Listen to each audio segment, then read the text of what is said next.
What is going on, guys? My name is Cosmix and welcome to another discussion video, and this time, as you can probably tell from the title, I'm going to be talking about cross-gen games, as in such as like games that are going to be coming out on the Xbox 360, Xbox One, PS3, PS4 that are the same. So Call of Duty Ghosts, Battlefield, Watch Dogs, things like that. Some have some good points and some bad points about them both, and hopefully get some feedback from you.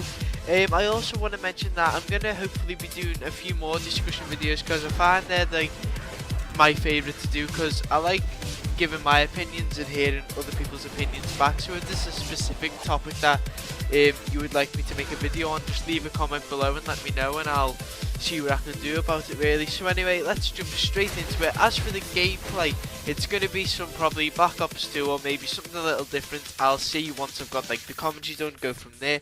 But anyway, as I said, let's jump into it. I'm going to start off with some like bad points and why I believe cross-gen games aren't a good idea. And my main reason for this is that they're limited by old hardware. And basically I mean by that is, for instance, I'll take Watch Dogs as an example. Watch Dogs is coming out on both current gen and next gen, so obviously I don't feel that the game would be as big and as expansive as it would be if it was just made for next gen only. But like when you look at GTA 5 for example, that world is really big and that is current gen, so imagine if they focused it all on next gen, the world would be huge due to the fact that the hardware is better. So that means that like games can't reach the full potential. That's what I believe anyway, because they're restricted by old hardware, so everything's got to move on eventually to progressively get better. But you could say that companies maybe like might want to split teams up, so they could have like Team A and Team B. One company work on the next gen title, not one company, one team work on the next gen title, so say like Team A work on the next gen and Team B would work on current gen.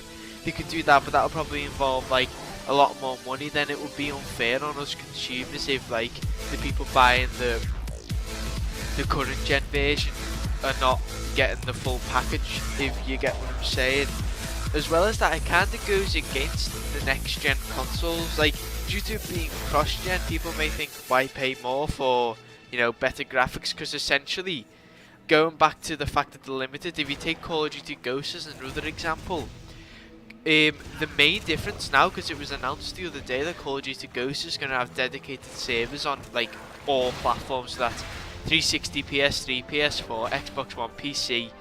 I don't know about the Wii U, but yeah, I don't know about that. But all the others, it's going to have dedicated servers. So now I'm thinking, what's going to be the main difference between the 360 and PS3 and then the One and the PS4?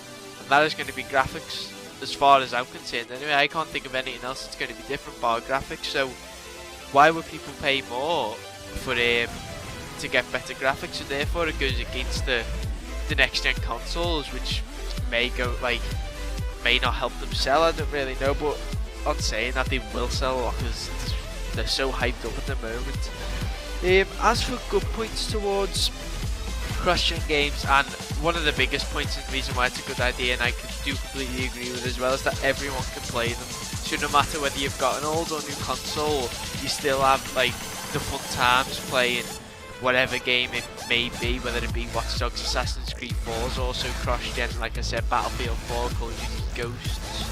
I think that they're like the main ones. FIFA 14 as well. Titanfall even is in March, so that's a like a massive game that everyone's excited for. Now, will that be limited by the 360? Whereas the one with like the cloud-powered servers, things that cloud-powered servers and the better RAM, things like that, it will obviously perform better on the one, but it's therefore limited by the 360. But another good point when it comes to buying cross-gen games is that you can kind of get an insight into what the game's like, and by that I mean is, if you're the type of person that doesn't mind spending £40 on a game but thinks £55, £60 is a bit too much. I'm talking UK money here obviously, but if you talk about dollars, I think it's $60 average for a game now, so I don't know how much they're going to next gen games are going to be. Is it about 90, something along them lines?